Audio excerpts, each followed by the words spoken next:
If you're dreaming of traveling and working in Scotland, this is for you. I'm Safia, the co-founder of Nomad Junkies, and today we're going to talk about living and working in Scotland with the Working Holiday Visa, or the Youth Mobility Visa as they call it in the UK. So let's welcome our guest, Athena. Hi, Athena. How are you? Good. How are you? I'm really good. Tell me, what drove you to apply for a working holiday visa in Scotland? So there was a few factors. One of them was I had visited my friend in Scotland who was on the youth visa a year earlier, and I fell in love with Edinburgh. It was a magical place. I kind of got fooled though because it was sunny for 9 days straight. It's never sunny for 9 days straight in Scotland. Um, and the other was that I was kind of at a point in my career where my company wanted to move me to the US, and that wasn't in my plans. So I went and got the youth visa. For those of you that are watching or that just caught on, if you have no idea what a working holiday visa is or a youth mobility visa is, I'll put a link down in the comment for International Experience Canada. And you'll have all the information about the 30 plus destination that a Canadian aged 18 to 35 can apply for a working holiday visa. So all these opportunities, you have Scotland as well as about 30 other destinations where you can do working holiday visa. So Athena, how did your family and friends react when you first told them that you're off to Scotland to work and travel? To be honest, they weren't all that surprised. I'm quite the traveler in my normal life anyways. So I'm just breaking the news that I was going to move to the UK, and they just kind of rolled their eyes and said, no big deal. Like, can't wait to come visit you there. So this was definitely not your first experience of living abroad. Well, it was more just I used to move all the time for work. So at that point, I had just moved back from Vancouver for a year and a half. I had lived in Toronto. I had worked away on remote camps. So it was no surprise to anyone that I wanted to be abroad somewhere for a longer time. I see. And when did you start planning for this experience in Scotland? How long before you left? It was about 4 months before I left. The visa itself took about 3 weeks to come. So while that was happening, I kind of organized my finances and thought about how I was going to quit my job and just got along with it. So, oh my God, dog. He's actually Scottish, part of my trip home. So it took no time at all to get organized. Once the visa application went in, got my visa back in 3 weeks. I quit my job, gave them plenty of notice in case I wanted to come back, and got along with it. It was more just also getting finances in order and sorting out like where all my stuff was going to go in the meantime and all of that. Right. So can you walk us a little bit through the step by step that you took to apply for this visa? Yeah, so there's an online application. They also make you prove your financial records. So had to go to the bank and get a bank statement stamped. And then I had to go to Ottawa to do fingerprinting and actually hand in the hard copies of my application along with my passport.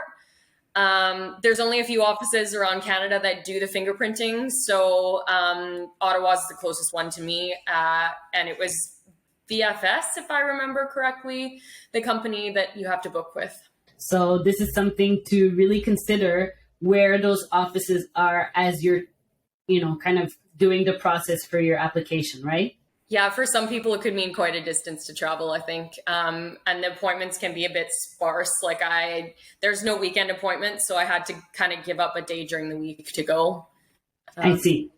But it was all worth it, right? Oh yeah, so worth it. Bureaucracy is always like that. Yeah, and like visas can be such a nightmare. Like I went through the tier 2 in the UK as well, and that was like 10 times worse. They wanted 10 years of my travel history, and I was like, every time I left Canada, they wanted that in the records. So it was a bit crazy. After you had pages and pages of entries, right? That was insane. So, where do you say you found all of your information? Like, did you use specific social media groups or like websites or YouTube videos that help you prepare for the application for the visa? For the application itself, it was pretty clear on the government website. It's basically they give you a checklist and you have to go through it. And then once I was actually through that application process and had my visa, there's actually a lot of Facebook groups, Canadians in the UK, Canadians in London, and Canadians in Scotland. And so I joined a few of those groups just to kind of ask questions about opening a bank account and where I can find a place to live and what's the best recommended kind of way of going at it. I also as well used a company to open a bank account and get my social insurance number. It was called Britbound, and I basically paid them a flat fee. The UK, it's notoriously hard to open a bank account, so I was glad for their help. So, I guess you had many questions that were answered through these groups and everything. But if you're watching and you're considering doing a youth mobility visa to the UK, don't hesitate to write your questions down in the comments, and we'll make sure to reply to every single one of them. And we'll also have someone from International Experience Canada, if you have specific visa questions, that could also help you with that. So you walked us through the steps to get the visa, but what was the process like for you? Like even as you arrived, because you said that once you have the visa and you arrive in the country, there's little things that you still need to do. Get organized. Yeah, the first battle is like picking up you end up getting like an ID card for your visa. So the one in your passport that you get back is only good for like your arrival. So you need to go and pick up your card. I was lucky to have a friend living in London. So you pick up the card from the post office. So I was glad to pick a post office that was near her, but it's important like to think about where you're going to be staying when you first arrive, because that's where you're going to pick up your biometric residence permit is what it's called. So your BRP. As well, like I plan to stay for the full 2 years and I didn't want to put my career on hold. So I applied to some jobs on LinkedIn before I left and actually Skyped with some recruiters. So I had interviews lined up when I arrived in Scotland. And also I rented an Airbnb for 3 weeks so I could do apartment viewings. In the UK, it's really hard to rent an apartment without physically seeing it in person. So it's important to like give yourself that time, whether you're staying in a hostel or an Airbnb or whatever, to be able to do those interviews and see in person. Like Edinburgh's terrible to try to find an apartment. I did about 10 interviews before I found one that took me super competitive market. So would recommend renting an Airbnb or something to get organized while you're over there. So those would be kind of the first steps that you did once you arrived. So get your biometrics resident permit. Yes. Yeah. And you need to open a bank account, as you mentioned, find a place to stay. And did you have to get a SIM card or anything to kind of? Yeah, so that was the other thing. I was lucky because your credit doesn't transfer from Canada to the UK. So I had no credit. My friend actually opened my phone plan for me and I basically paid her for a year. But you can do, I mean, SIM cards are really available over there and they're quite cheap. So you just can get one that you reload. Like I had an unlimited SIM for about $40 in the UK. It was great. Quite good. And what was your first impression? Because you had been to Edinburgh before, but as someone moving in there, so you're not only a tourist anymore. What were your first impressions of Scotland? Well, like I said, the rental market's crazy, and I also found people super helpful, and also the expat community is amazing. Like I sent a message to the Canadians in Scotland group and said like, hey, does anyone want to meet up for a pint or something? And I had like a handful of girls and a couple of guys message me and say, hey, I'm in town. Like, let's meet up for a drink. So like there's no shortage of people to hang out with when you're abroad. Like the expat community is always huge, and it's amazing as well. Like how many people you can just find by sitting at a pub having a pint. Never alone, but never lonely. Exactly. So you've mentioned before there was it was a bit tricky with the accommodation over there to find a flat and everything. So what are some of the resources that you would recommend using or that you use yourself? So I used Spare Room, which was how I actually found a flatmate in Edinburgh and in Glasgow when I finally ended up moving there. You can do Facebook Marketplace, but I find that the quality is not as good. And there's other websites like Zoopla, where you can actually rent a full apartment. But because we have no credit, and for the most part, people don't have a job, a lot of landlords through those websites or letting agencies will require 6 months rent in advance. So unless you've got those kinds of funds, it's best to go through a private landlord that just wants a deposit and your first month's rent. So you probably will have a flatmate for the first bit while you're getting yourself organized. Otherwise, you better save up a lot before leaving. Yeah. I did meet some expats as well that actually lived in hostels and only had to do cleaning like a couple of hours a week to pay for their full accommodation. So for people on more of a budget, that might be an option as well. Like you can get a job at a pub and then clean a couple of hours a week and it's accommodation that's separate from the guests. So it's people who are actually living in the hostel that live in that part of it. And that's a great way to meet people as well. Like some of the friends that I was close with were all like working at hostels. Yeah, that's great. And talking about making friends and everything, how did you find, how was it for you to build a brand new social network or for making new friends in this country where you didn't really know anyone?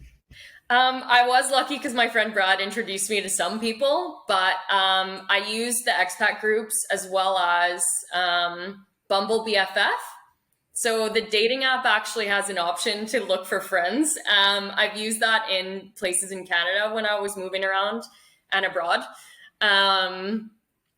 Also, like I attended some parties. I'm really into electronic music. And I would just message to the group and be like, hey, is anyone else going solo? And then just meet up with them. I actually ended up meeting a DJ that way, and ended up going to parties with him and his sister pretty consistently. So it was really fun. You would say putting yourself out there and just, maybe there's some things that you wouldn't do solo back home, but when you're out and living abroad, this is kind of the way to meet new people, right? Yeah, it's just important to be safe. Like make sure that someone that lives locally knows where you're going to be, whether it's, for me, it was my Airbnb host to start, and then it became a few of the friends that I met along the way. Just be safe. Make sure no one like is gonna like jump you or anything. I don't know. Be safe. Makes sense. Use common sense. Yes, meet in public places first. Yeah, of course. What would you say are the main differences from living in Scotland versus living in Canada? Do you feel like you had to adjust or adapt in any way? I think you're more likely to take public transportation as a start. It tends to be here in Canada that people drive place to place. I did have a car there because I needed it to get to work, but people more go to their local pubs or their local bars, especially in Scotland, everyone's at the pub. So you learn to kind of get everywhere on foot, and also get walking places is a great way to learn your city. And then also it's less of a work a long day culture, especially in my industry. People work crazy long days, and it's the norm to do all this overtime. There at 5 o'clock, like on a Friday, pub time hits and the whole office is a ghost town. So it's a little bit of a different culture there in that sense as well. Yeah, it's more about like living your life rather than having your work dictated. Yeah, they get so much more mandatory holiday than us too. It's about 6 weeks. And it's easy to pop out to Europe for no money at all for the weekends. So I used to do that all the time. That's a great idea. Best way to use your time. So, what steps exactly did you take to find the job? Can you tell us a bit more about the kind of work that you did? Like, was it easy to find a job in Scotland? Yeah, so I worked in construction most of my career as a project manager or on sites. I was actually working mostly as an estimator by the time I left Canada, and my I just kind of searched like site engineers, project managers, estimators in construction online on LinkedIn, which is how a lot of people in the UK get their jobs.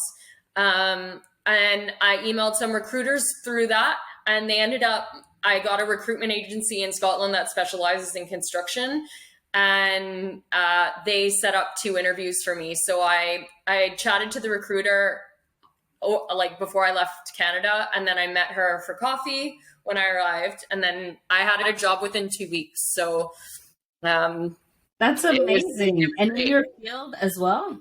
And in my field, yes. I mean, I also printed some resumes in case I had to work in the bar and restaurant industry, which I did during university. So I'm not totally a stranger to that.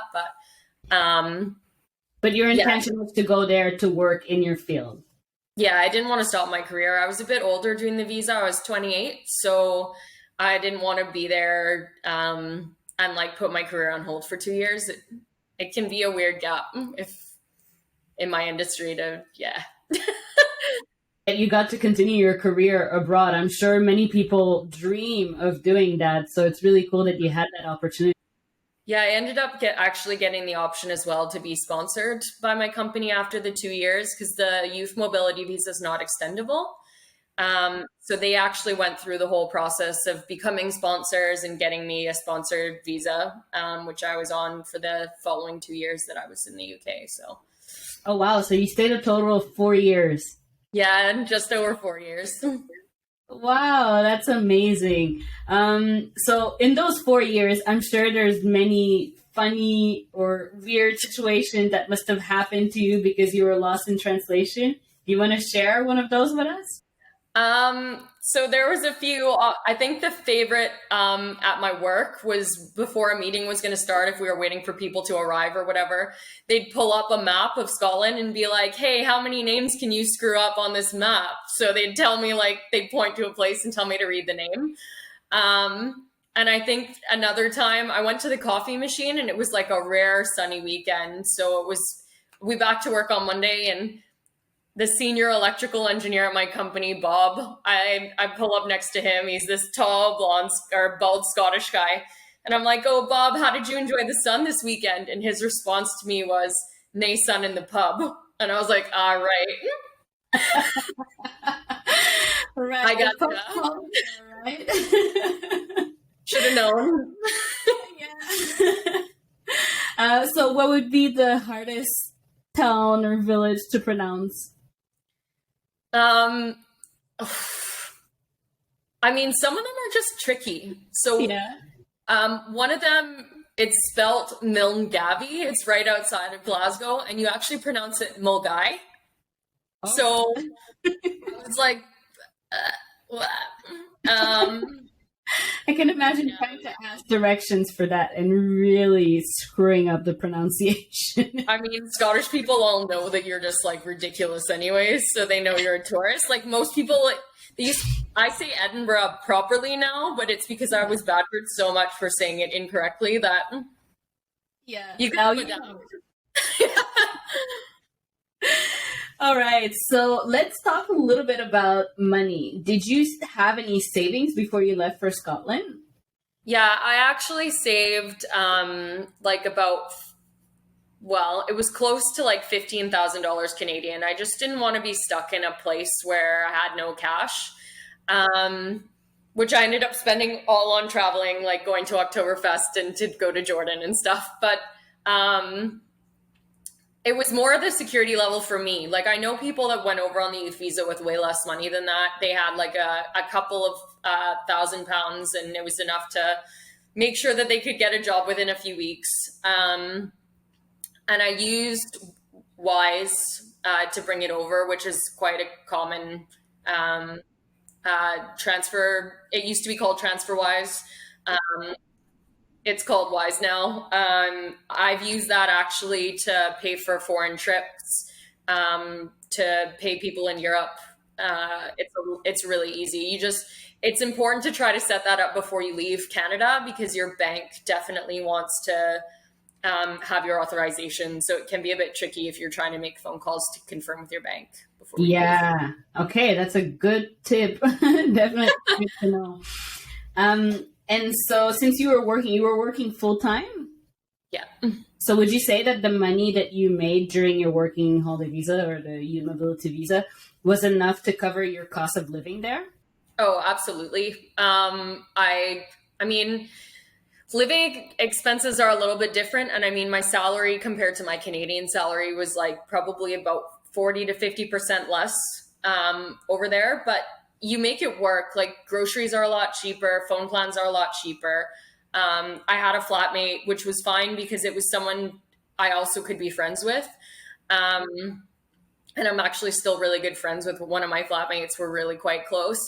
Um, but your money goes a bit further and traveling too. Like, I mean, I flew to Brussels with my mom for like $50 round trip per person, um, which is insane.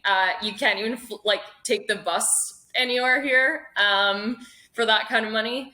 So it goes a lot further. I never had any issues paying any of my bills or anything. And I had quite a cushy life, I would say. Yeah. And so where did you travel in Scotland during the youth mobility visa? And what was your favorite place?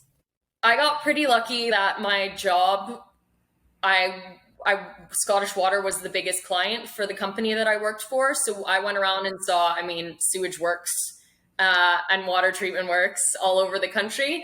So I've probably seen more of Scotland than most Scottish people. But some of my favorite spots, we drove one weekend straight up north and did some of the North Coast 500. So it's a 500-mile coastal road on the north bit of Scotland. And we ended up staying in a place across from Tongue in Scotland. But like it's white sand beaches like the Caribbean. It's stunning. So if you end up there like on a weekend, we were there, it was 30 degrees and sunny, which is impossible. We could have been in the Caribbean. It was unbelievable. And another place that I really enjoyed, which I went to a few times for work, was Gairloch. So it's a little bit past Skye, kind of on the west coast, still on the mainland, but you have to drive through the hills, and it's beautiful. Amazing. And did you visit any other countries? Because Europe is pretty, I mean, easy to travel to. You mentioned that 50 pounds or $50 Canadian return? 50 Canadian. It was like 30 pounds. No, I went tons of places like France, Belgium, Portugal, the Netherlands, Germany, Greece, Italy, Spain. There's a few. I ran out of time. But yeah, I was all over the place. I literally went on this website called skyscanner.net and would go like Glasgow or Edinburgh to Europe and then see what was the cheapest place to go to for that weekend. And then I'd just go there if I hadn't been. So I just knocked down the list, whatever was cheap. So that's a good travel hack. If you haven't heard of this already, check out Skyscanner, and you can also do anywhere as a destination. Of course, you wanted to limit it to Europe, but you can also do anywhere, and it will show you the cheapest destination that you can go to. So if you're very flexible with your travel destination, I guess that's a good way to do it. And talking about like this travel hack, are there any other tips and tricks that you want to share with us on how to travel on a budget? I think if you're in Scotland or the UK and you have time, it's cheaper to take the bus places. The flights are cheap, but then obviously you're stuck in airports and it can be mad. And the trains are very expensive. So, I mean, it's convenient to go and hop the train if you're in town. Like it's cheap to get around when you're in Glasgow, like for an example. But if you're trying to take the train from Glasgow to Edinburgh, it's about £50, but the bus is about £10. So if you have some extra time, it's way cheaper to take the bus. than it is to take the train. But train's obviously way more convenient. And in terms of activities, would you have any tips that you'd like to share? Activities as in what to see and do in Scotland? um, Obviously the natural beauty of the whole country is stunning. Like there's something called Munros. They're like hills that are over 3,000 feet tall. And like people bang there. It's called bagging Munros is when you hit a few of the Munros. So I would recommend doing that. Like some of them are quite dangerous. Like Ben Nevis is the tallest mountain in the UK, and it's one of the Munros. People are being rescued from that mountain all the time. But if you're into nature, like you can do hiking to something called bothies, which are like little huts all around Scotland. A lot of them are accessible only on foot. So if you're interested, I mean, they give you like shelter from the crazy rain that you're probably going to hit. But the good thing about Scotland is the weather changes in no time. So it could be sheeting rain 1 minute and then bright sun the next. So I would recommend that. And then obviously like there's so many castles to see as well. So I would recommend trying to see a few of those and the beaches. And of course, whiskey distilleries. You have to go for the whiskey. I know the beaches thing is a bit strange, but if you Google Scottish beaches, like you won't be disappointed. There was actually a Scottish beach that a travel agency was telling people was the Caribbean, and it took about 3 years. They were using it in their ads constantly for the Caribbean, and someone was like, wait a second, that's Scotland. That's hilarious. Have you been? To the beaches? Yeah, I've been to quite a specific one. There's the Isle of Harris, which I never made it to, which I am dying to go to, and the beaches there are unbelievable. So yeah, still on my list. That all sounds really lovely and amazing, and it sounds like you had a really great time living and working in Scotland. So before we go, what would be the best advice that you'd like to give to someone that's thinking or dreaming about going with a youth mobility visa to Scotland? I mean, I would just say, like, get over your fear and just do it. It was terrifying. I was terrified boarding that plane to the unknown, but it's the most incredible thing that you will do. So, like, don't be afraid. Just do it. That's probably the only advice I can give. Like, everything else will come to you. It's a life-changing experience. Yeah, absolutely. Well, thank you so much, Athena, for joining us today. I'm sure many of you that are watching have questions, so don't hesitate. Write them down in the comments. And I see that a few people have already asked questions, so I'll go ahead and ask 2 questions from the people watching. So someone is asking, how is the food in Scotland? Food in Scotland's surprisingly good if you don't think about what's in it. So everything's deep fried. They even deep fry pizza. It's called Pizza Crunch. They also invented the deep fried Mars bar, in case anyone's interested in that. But I mean, even haggis, which don't Google it if you've not tried it and you don't know what it is, but just give it a go before. It's so delicious. And then obviously, like, all the Indian food, the UK is like famous for Indian food outside of India. So I thought the food was great. Like, they have great international restaurants as well if you're feeling like homesick.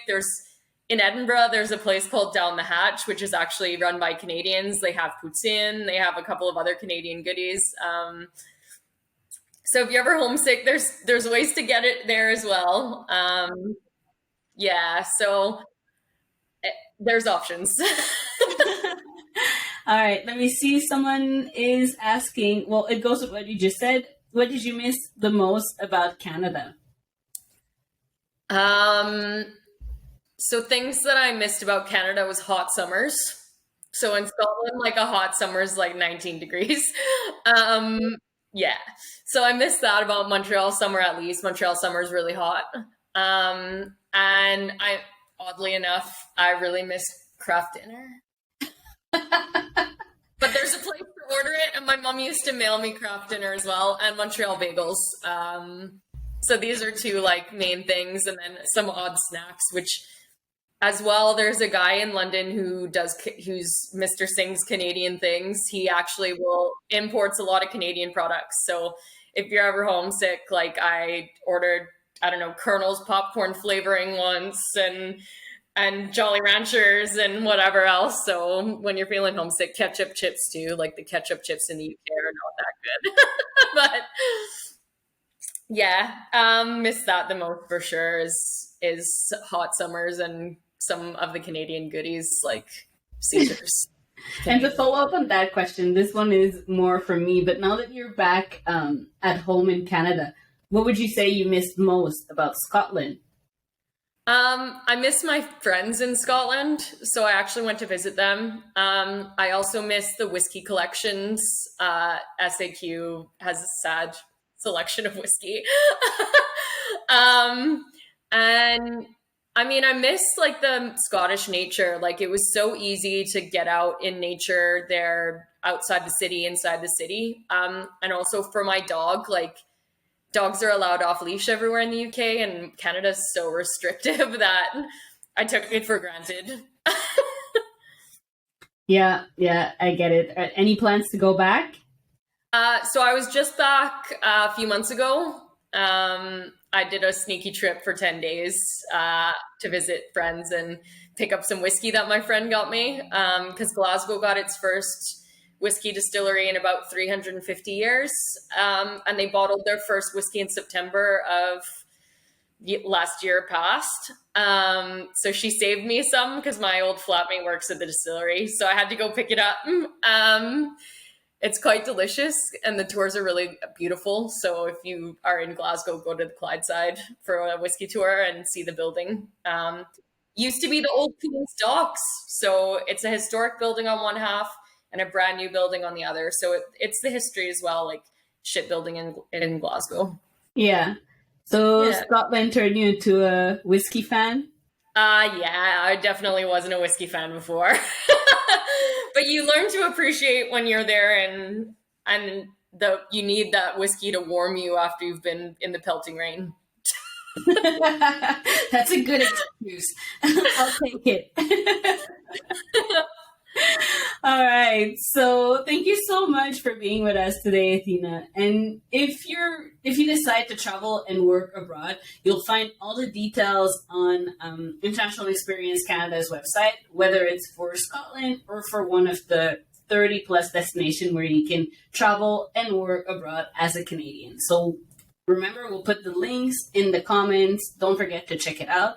And one last thing, we have tons of videos covering so many other exciting destinations where you can do a working holiday visa as a Canadian, such as Japan, Chile, Denmark, and many more.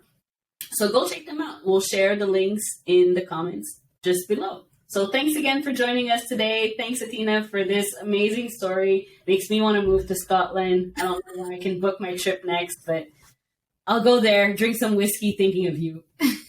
Do it. Thank you. Bye.